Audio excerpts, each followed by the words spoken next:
लक्ष्य विकासक बुझे फर्ज OH जानकी FM 106 मेगाहर्ज अहिना सुनैत रहू।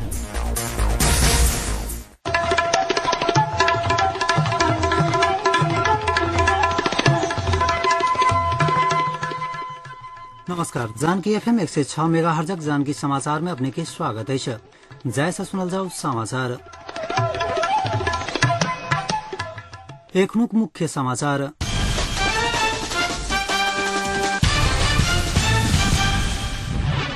राष्ट्रपति देने समय सीमा भीतर सहमति के सरकार गठन नेहातत दोसर के मौका देवा परद उप प्रधानमंत्री गच्छेदारक कहब। नेपालक लोकतंत्र सुदृढीकरण के लेल अपन प्रयास कायम रहत भारतीय विदेश सचिव रावक प्रतिबद्धता। आ संसदक बैसार आई दोसर दिन से हो स्थगित।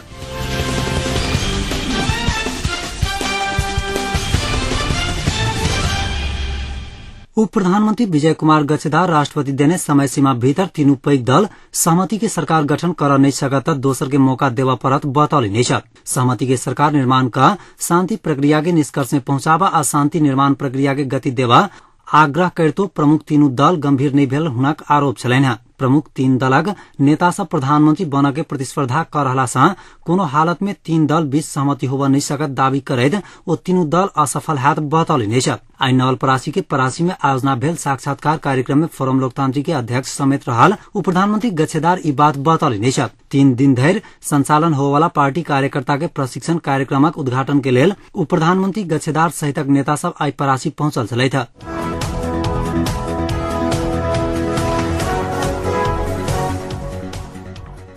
3 दिना भ्रमण के सिलसिला में नेपाल आयल भारतीय विदेश सचिव अनुपमा राव नेपालक लोकतंत्र सुदृढीकरण के लेल अपन दिस बेसी प्रयास रहत बतौले परराष्ट्र सचिव मदन कुमार भट्टराई के निमंत्रणा में नेपाल आयल राव अपने नेपाल में कोनो हस्तक्षेप कर नहीं आयल बतौले राव आइए समकक्षी भट्टराई संग भेंटवार्ता कैलिए 3 दिना भ्रमण के सिलसिला में राव राष्ट्रपति प्रधानमंत्री संविधान सभा का अध्यक्ष प्रमुख दलक शीर्ष नेता सब संग भेंटवार्ता करवा कार्यक्रम है। भेंट में द्विपक्षीय हित तथा भारत सरकार से नेपाली सेना के भेटवाला सैन्य सहितक सहयोग के विषय में सेहो विमर्श हेबाक भारतीय दूतावास जनौलक अछि।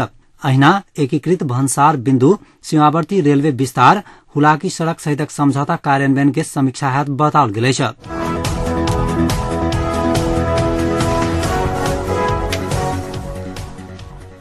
एकीकृत नेकपा माओवादी सचिव सीपी गजरेल सरकार एकतर्फी रूप में हथियार लावता शांति समझौता भंग हेबाक चेतावनी देले आई राजधानी में आयोजित साक्षात्कार कार्यक्रम में सचिव गजरेल कहले जे ओहन अवस्था आवत हम सब युद्ध में घुरब बाध्य हैब। यदि सरकार शांति चाह रहल छै त एकरा रोक परत। अखन सहमतिक सरकार बन नहीं सकत कहैत गजरेल अपन पार्टी बहुमत के सरकार गठनक प्रक्रिया में लाग चुकल स्पष्ट कैले सहमति आ बहुमतीय दुनू पद्धति में माओवादी अध्यक्ष प्रचण्डक नेतृत्व में हेबाक दावा करैत एहि विषय में मधेशवादी दल सब संग के परामर्श बहुत सकारात्मक ढंग से आगू बढ़ रहल बतौले ओ कहले जे पहिने झलनाथ जी के हम सब समर्थन के ब्लैंक चेक देने छलौं मुदा आब शर्त भर क देब।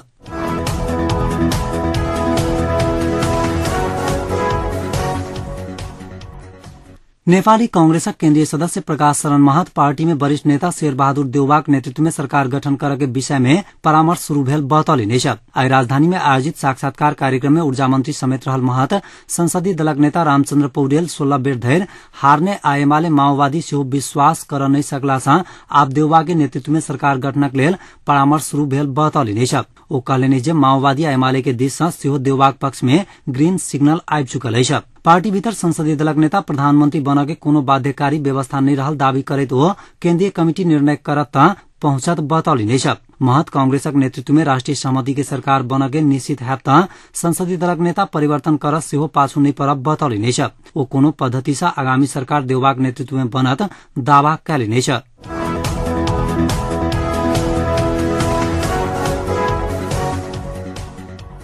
अपन कार्यकर्ता के धरगर हथियार प्रहार कर घायल बनाउने दोषी सब ऊपर कड़ा से कड़ा कार्रवाई करक लेल मधेसी जनाधिकार फोरम लोकतांत्रिक धनुषा संबंधित निकाय से मांग कैल गई।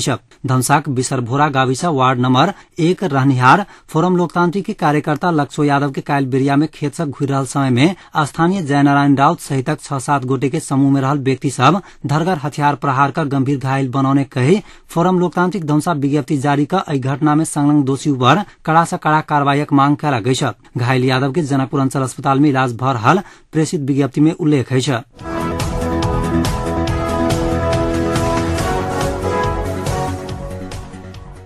प्रधानमन्त्री निर्वाचनक लेल संसद नियमावली संशोधन के प्रस्ताव नै आउला बाद संसद के बैसार आइ दोसर दिन सेहो स्थगित भेल अछि।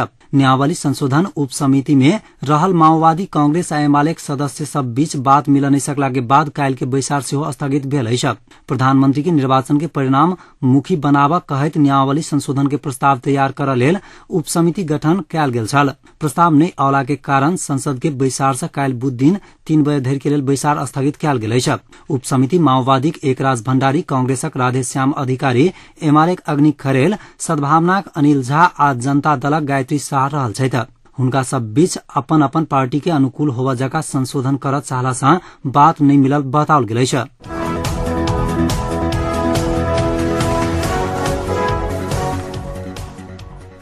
विषय वस्तु संदर्भ में दल सब बीच मतभेद रहितो नया संविधान के एकीकृत मस्यौदा लेखन शुरू होबा लागल अछि। संविधान सभा के आई बैसल बैसार से अपन नियमावली संशोधन का संवैधानिक समिति के थप अधिकार देला बाद एकीकृत मस्यौदा लेखन शुरू होबा लागल अछि। संशोधित नियमावली अनुसार विवादित विषय सब सहितक प्रतिवेदन संवैधानिक समिति में पठाओल जायत। विवादित विषय सब में दल सब बीच सहमति होबा नै सकला के बाद संविधान सभा विषयगत समिति के प्रतिवेदन, निर्देशन आ सुझाव सहित पारित का पठावन नै सकला से एकीकृत मस्यौदा लेखन शुरू होबा नै सकल अछि। कार्यतालिका अनुसार कार्तिक मसान्त में होबा के छल। दल सब बीच राज्य के पुनर्संरचना, शासकीय स्वरूप, निर्वाचन प्रणाली सहितक विषय में विवाद रहैत आयल अछि।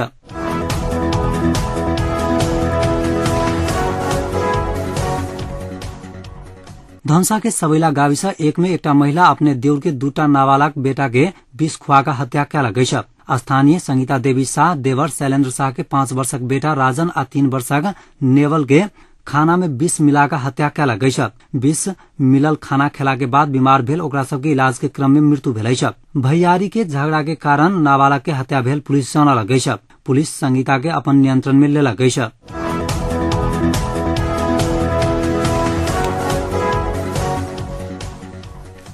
आप जनकपुरक तापक्रम अखन जनकपुरक तापक्रम 16 डिग्री सेल्सियस रहल अछि।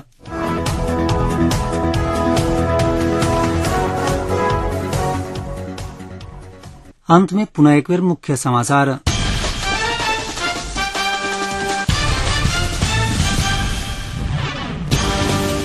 राष्ट्रपति देने समय सीमा भीतर सहमति के सरकार गठन नहीं हाता दोसर के मौका देवा परत उप प्रधानमंत्री गच्छेदारक कहब। नेपालक लोकतंत्र सुदृढीकरण के लेल अपन प्रयास कायम रहत भारतीय विदेश सचिव रावक प्रतिबद्धता। आ संसदक बैसार आई दोसर दिन सेहो स्थगित।